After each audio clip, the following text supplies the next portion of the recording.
मंशा मात्र बचकाने बोल बोलने की नहीं थी। आज उनकी मंशा सिर्फ और सिर्फ देश में आग लगाने की थी, जिसका हम पूर्णतः खंडन करते हैं। Last question.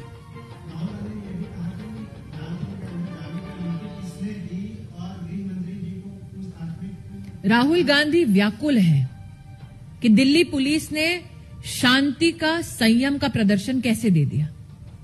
राहुल गांधी ने एक शब्द दिल्ली पुलिस के उन अफसरों के बारे में नहीं बोला जो 15 फीट की खाई में खदेड़े गए। राहुल गांधी ने दिल्ली पुलिस की सराहना में एक शब्द तब नहीं बोला जब आज भी बॉर्डर पर एक एसएचओ के हाथों पर तलवारों से वार किया गया। क्या राहुल गांधी ये नहीं मानते कि दिल्ली पुलिस में जो कर्मी काम कर रहे हैं वो सामान्य और गरीब परिवारों के बेटे बेटी हैं? क्या उनके प्रति संवेदना व्यक्त करना एक साधारण नागरिक का, नेता तो दूर की बात है, ये काम नहीं था?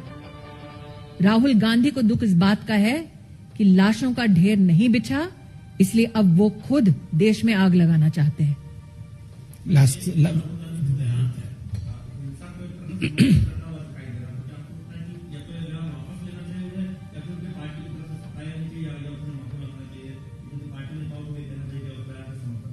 पार्टी के मंच से राहुल गांधी ने आह्वान किया है।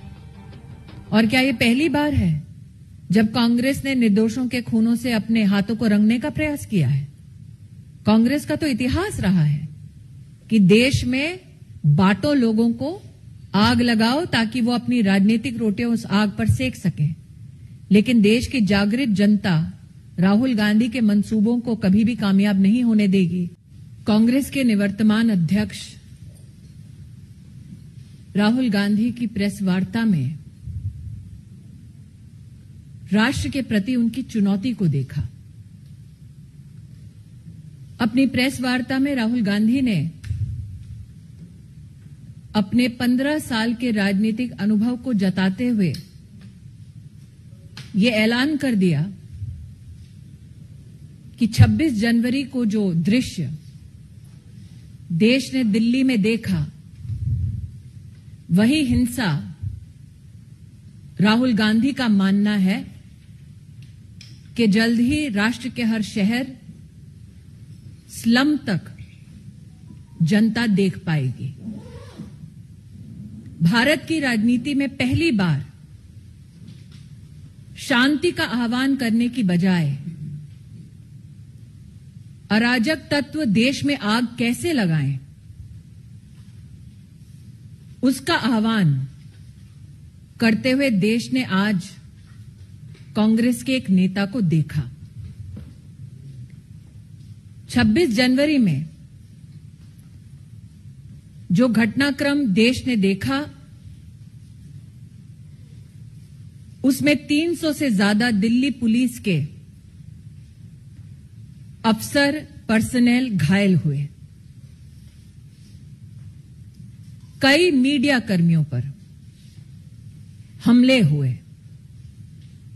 यहां तक कि राष्ट्र ने वो दृश्य भी देखा जिसमें महिला पुलिस कर्मियों को घेर कर उनको मारने का प्रयास किया गया। राष्ट्र नहीं भूलेगा वो मंजर जब मीडिया कर्मियों पर, पुलिस के अधिकारियों पर ट्रैक्टर चलाकर उन्हें मारने की भी कोशिश की गई। लेकिन आज राहुल गांधी के मुख से घायल एक भी पुलिस कर्मी के लिए सांत्वना के शब्द नहीं निकले। आज राहुल गांधी के मुख से एक भी मीडिया कर्मी जिस पर हमला हुआ, उनके प्रति संवेदना के एक भी शब्द सुनाई नहीं दिए। राष्ट्र को आज मैं एक नागरिक और भाजपा की कार्यकर्ता होने के नाते कहना चाहती हूं, राहुल गांधी वो नेता हैं जो चाहते हैं कि देश भर में कानून व्यवस्था भंग हो।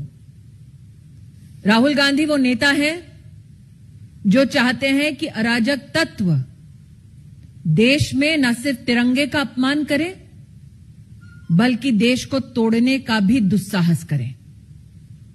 आज भाजपा की कार्यकर्ता, देश की नागरिक होने के नाते मैं राष्ट्र भर से अपील करती हूं कि राहुल गांधी के जितने भी मंसूबे हैं उन्हें हम सबको मिलकर नाकामयाब करने होंगे।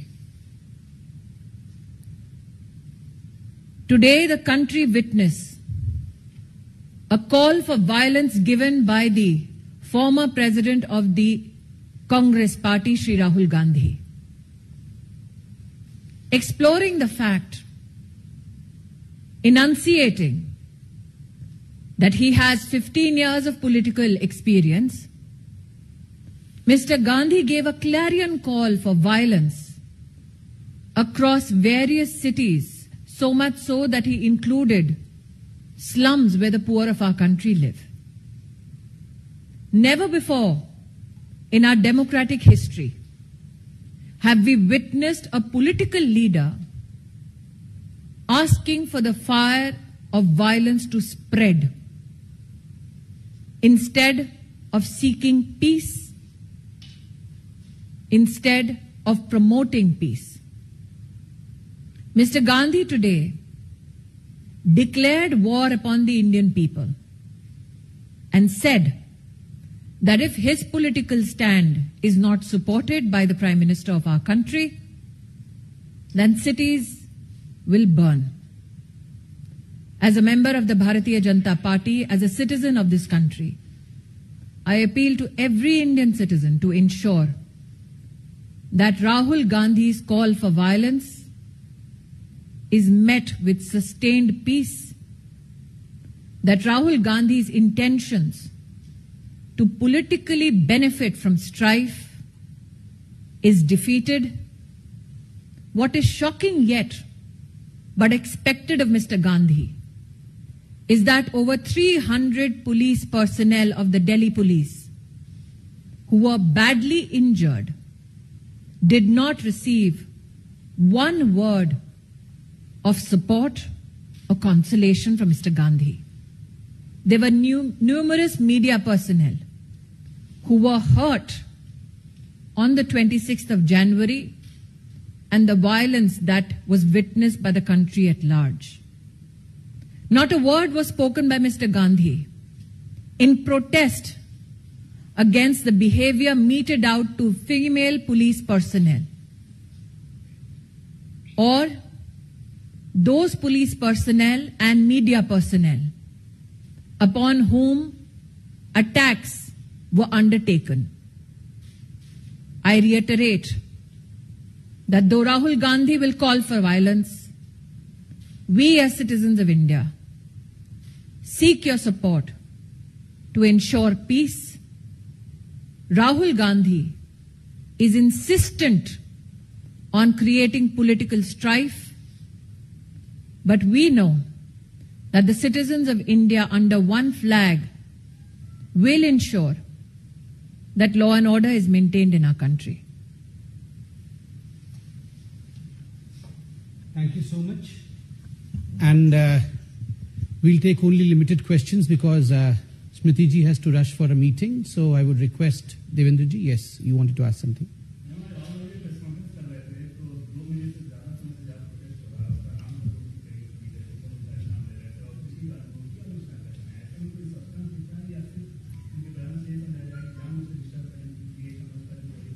राहुल गांधी ने आज अपनी प्रेस वार्ता में भले ही बॉर्डर का नाम ढंग से ना लिया, उनसे अपेक्षा भी नहीं की जाती कि उनके पास तथ्य होंगे, लेकिन जिस तरह से उन्होंने हिंसा का आह्वान किया, जिस तरह से उन्होंने हर प्रदेश के हर शहर के लॉ एंड ऑर्डर के प्रशासन को चुनौती दी कि अगर उनकी बात को, उनकी हिदायत को माना ना जाए तो देश भर में हर शहर में आग लग जाएगी। मुझे लगता है आज राहुल गांधी का वो घिनौना चेहरा जो अराजक तत्वों के साथ खड़ा है वो राष्ट्र के सम्मुख प्रस्तुत हो गया है। धन्यवाद।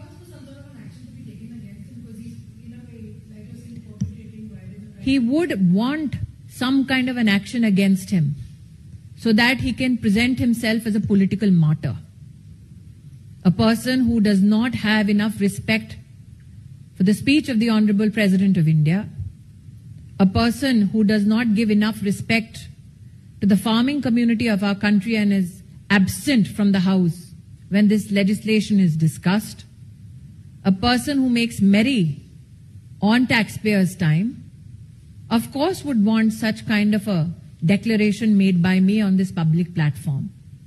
But what should concern all of us as citizens is that such is the depravity of Rahul Gandhi's politics, that instead of asking for peaceful resolution, he has pointedly said that हिंसा अब शहरों में slum तक फैलेगी. किस प्रकार की राहुल गांधी तैयारी कर कर बैठे हैं हिंसा को फैलाने के लिए, उसकी जानकारी तो मेरे पास है नहीं. लेकिन हां, उनका मन क्या है, उनकी मंशा क्या है, आज उन्होंने स्वयं अपनी प्रेस कॉन्फ्रेंस में इसको उजागर कर दिया है.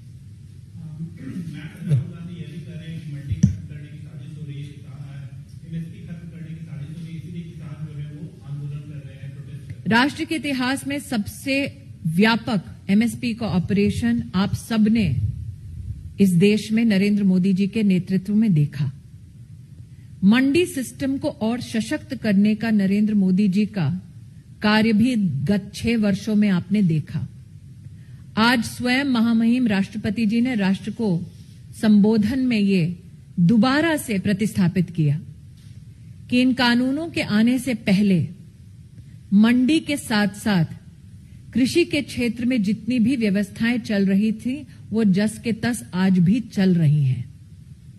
अभाव राहुल गांधी के पास जानकारी का इतना है कि बॉर्डर का नाम तक बदल देते हैं. अभाव जानकारी का राहुल गांधी के पास इतना है कि जहां से वो वर्तमान में सांसद है वहां पर इस प्रकार की व्यवस्था किसानों को दे नहीं सकते.